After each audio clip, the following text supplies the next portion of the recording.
성경 전체에서 우리는 한 주제를 몇 번이고 봅니다. 예수님과 사도들은 마지막 날에 종교적 미혹이 일어나 예수 그리스도의 재림으로 이어질 것이라고 반복해서 경고했습니다. 마태복음 24장 24절.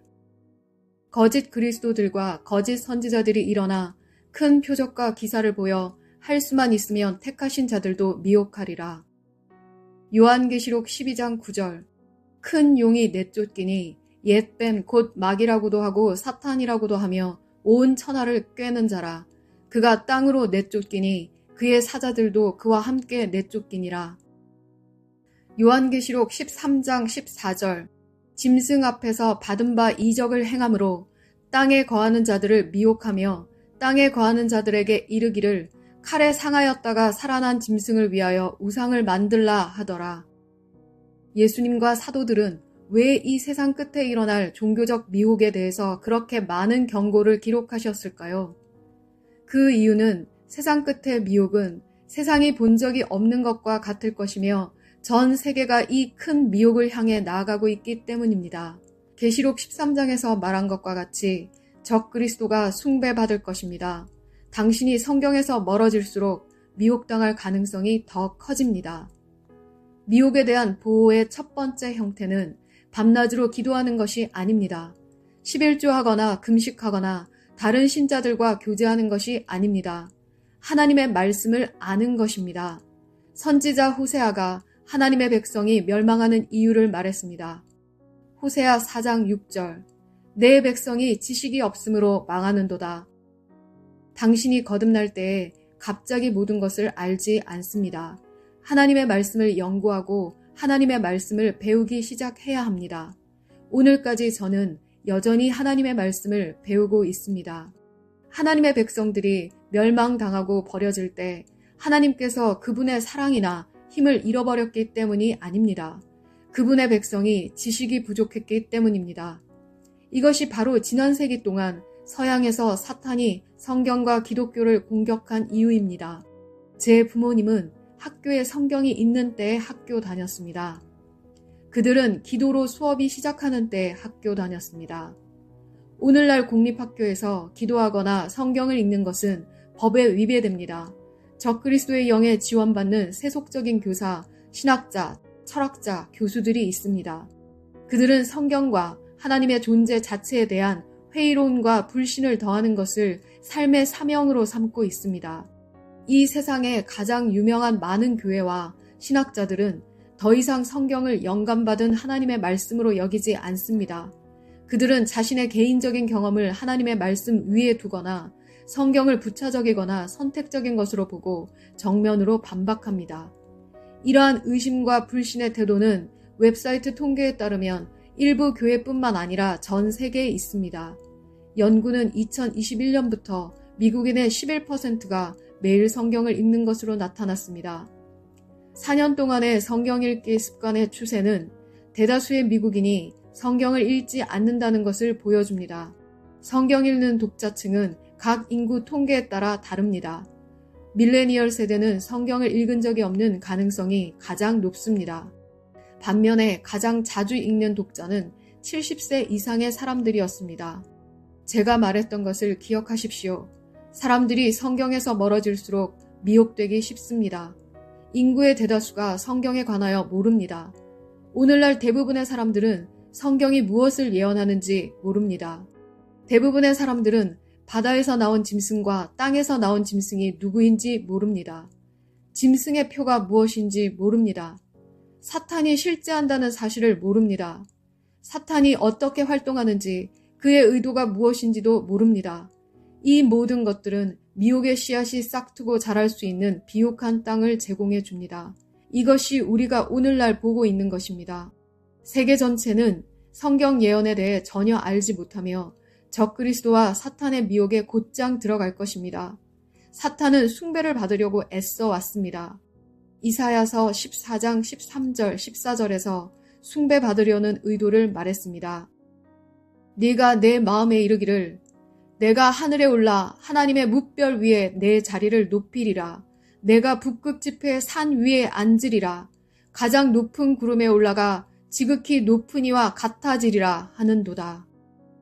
사탄은 광야에서 그리스도를 시험하여 주 예수 그리스도께 경배를 받으려 했습니다. 사탄은 마침내 단일 세계 종교의 도입과 함께 사람들의 경배를 받게 될 것입니다. 그 세계 종교를 반대하는 사람들은 죽임을 당할 것입니다. 그의 표를 받지 않음으로써 적그리스도 숭배를 거부하는 사람들은 사고 팔 수 없으므로 그로 인해 생존이 극도로 어려워질 것입니다. 어떤 사람들은 외계인의 발견이 조직화된 종교를 파괴하거나 성경을 무효화할 것이라고 주장합니다. 그러나 그것은 사실이 아닙니다. 외계인 문제와 단일 세계 종교 모두에 답하는 성경 이론을 탐구해 보려고 합니다. 이것은 단순히 일부 학자들이 제안한 이론일 뿐이며 진실은 계시록에서 사탄의 마지막 미혹이 정확히 어떻게 전개될지는 아무도 모른다는 것입니다.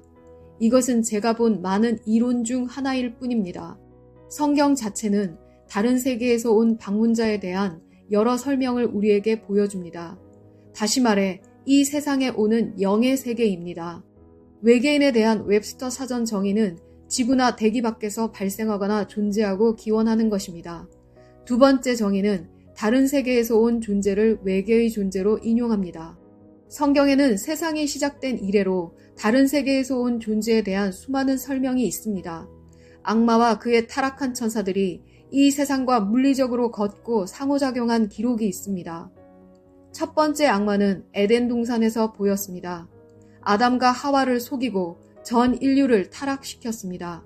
두 번째는 타락한 천사들과 사람의 딸 사이에서 네피림으로 알려진 인간과 천사의 자손인 혼종이 만들어졌습니다.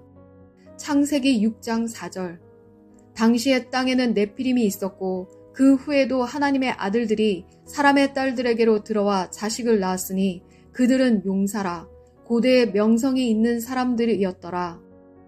계시록 9장에 다섯째 천사가 나팔을 불면 무저객이 열리며 그 속에서 황충의 떼가 나오게 되고 이 피조물들은 하나님의 인침을 받지 않은 사람들을 해할 권세를 받게 됩니다. 다른 세계에서 와서 인류와 함께 거주하는 존재에 대한 설명은 아눈나키라고 불리는 신들을 숭배하는 수메르인과 같은 고대 문화에 의해 뒷받침됩니다. 외계인이 마지막 때 미혹의 일부가 될 가능성이 있습니까? 우리가 외계인의 존재에 대한 성경적 뒷받침을 찾을 수 없을지라도 가능성이 있습니다. 외계인의 존재에 어떤 식으로든 동의하지 않습니다. 하나님이 다른 행성에 외계인을 창조하셨거나 지구상의 다른 곳에 생명체가 있다는 것을 성경 어디에서도 듣지 못했습니다. 외계인이 존재한다면 성경은 창조의 중요한 부분에 대해 침묵하지 않았을 것입니다. 그러나 적그리스도에 대한 외계인의 미혹은 그럴듯합니다. 우리가 외계인이 마지막 때의 미혹의 일부가 될 것이라고 믿을 수 있는 첫 번째 이유는 성경이 우리에게 적그리스도가 마지막 날에 올 것이며 그가 요한계시록에서 말한 짐승에 대한 통일된 숭배를 강요할 것이라고 우리에게 말하기 때문입니다. 요한계시록 13장 15절. 그가 권세를 받아 그 짐승의 우상에게 생기를 주어 그 짐승의 우상으로 말하게 하고 또 짐승의 우상에게 경배하지 아니하는 자는 몇이든지 다 죽이게 하더라. 적그리스도가 보편적으로 시행되고 받아들여질 새로운 형태의 예배를 도입할 것이라는 것은 명백합니다. 적그리스도의 이 새로운 종교를 받아들이기 위해 그들의 종교를 버리는 것이 얼마나 어려울지 생각해 보십시오. 이것은 작은 위협이 아닙니다. 이것을 고려하면 어떤 정치 지도자가 세계 종교를 통합하는 것은 매우 어려운 일이라는 것을 압니다. 게다가 한 종교를 세계의 다른 종교의 머리로 만드는 것은 불가능합니다. 아마도 외계인이 모든 세계 종교의 연결관이 되는 퓨즈라고 생각할 수 있습니다. 적어도 새로운 종교의 근원은 사람들을 하나로 모으기에 충분히 설득력이 있는 소름 끼치는 지식이 될 것입니다. 역사를 살펴보십시오. 전쟁이 종교를 둘러싸고 벌어졌습니다. 사람들은 그들의 종교적 신념을 위해 죽었습니다. 이제 적그리스도가 온 세상이 수천 년 전으로 거슬러 올라가는 그들의 종교를 버리도록 하기 위해서는 자신을 문자 그대로 초자연적인 것으로 제시해야 할 것입니다. 잠시 동안 다른 세계에서 온 존재가 이 지구에 온다면 세상의 충격과 놀라움을 생각해 보십시오. 세상은 의심할 여지 없이 이 존재를 숭배할 것입니다. 솔직히 말해서 이 세상은 이미 사람들을 숭배합니다. 이 세상은 이미 평범한 인간을 숭배합니다. 유명인사를 보십시오. 그들은 이미 실제로 숭배되고 있습니다. 저는 사람들이 숭배하고 좋아하는 유명인사의 얼굴을 문신하는 것을 보았습니다. 좋아하는 유명인사의 모습에 기절하는 것을 보았습니다. 다른 행성에서 왔다고 주장하면서 세계 문제에 대한 답을 가지고 왔다고 하는 사람을 상상해 보십시오. 세계 경제 상태에 대한 답을 가지고 오고, 자연재해에 대한 답을 가지고 오고, 심지어 지구에 와서 기원을 안다고 주장하고, 지구의 엔지니어 또는 건축가라고 주장하는 사람을 상상해 보십시오. 사람들은 의심할 여지 없이 이 존재를 숭배할 것입니다. 심지어 교회에 다니는 사람들도 이 존재를 숭배하는데 끌릴 것입니다. 세상에 따르면 무엇이 지구의 기원을 가져왔는지에 대한 의문은 여전히 풀리지 않은 채로 남아 있습니다.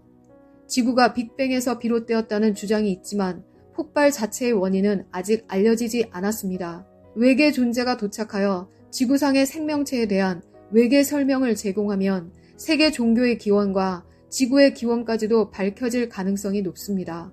수십억의 사람들이 그들의 종교를 떠나게 하고 모두가 같은 종교를 숭배하도록 만드는 것은 매우 설득력이 있을 것입니다. 누군가는 초자연적인 것을 필요로 할 것입니다. 저는 악마가 항상 갈망했던 세상의 숭배를 얻기 위해 무엇이든 멈출 것이라고 생각합니다. 성경은 이 세상에 속하지 않은 존재가 이 세상에 와서 이 세상과 이 세상 사람들과 교류한 사례를 보여주기 때문에 이런 일이 다시 일어날 수 있다는 것은 결코 억지스러운 일이 아닙니다. 이것은 적그리스도의 정체성과 그가 어떻게 권력을 얻고 그의 새로운 종교를 강화할지를 둘러싼 많은 이론 중 하나입니다. 이것이 이론이라는 것을 기억하십시오. 진실은 적그리스도가 어떻게 그의 단일 세계 종교를 도입할 것인지 확실히 아는 사람은 아무도 없다는 것입니다. 그가 어떻게 할 것인지 정확하게 안다고 하는 사람은 거짓말쟁이입니다. 저는 하나님의 말씀이 특정 세대에 특정 진리를 계시하는 방식으로 기록되었다고 굳게 믿습니다. 성경에는 당장 지금 우리에게 아직 이해되지 않는 성경 예언에 관한 내용이 있습니다. 이런 일들이 모여서 지금 당장 우리보다 앞으로 환난 중에 있을 성도들에게 더 이해가 될 것입니다. 마지막 날에 하나님의 말씀을 아는 지식이 증가할 것입니다. 다니엘 12장 4절. 다니엘아, 마지막 때까지 이 말을 간수하고 이 글을 봉함하라. 많은 사람이 빨리 왕래하며 지식이 더하리라. 예를 들면 지금 우리는 계시록에 나오는 사탄의 미혹의 방법을 알지 못합니다. 그러나 환난 중의 성도는 미혹을 보고 그들의 성경을 보고 종합해서 추론할 수 있을 것입니다. 우리가 아는 한 가지는 사탄이 자신의 종교를 소개하기 위해 엄청난 형태의 미혹을 사용할 것이라는 것입니다. 세상이 성경에서 점점 더 멀어짐에 따라 더 많은 사람들이 미혹될 것입니다.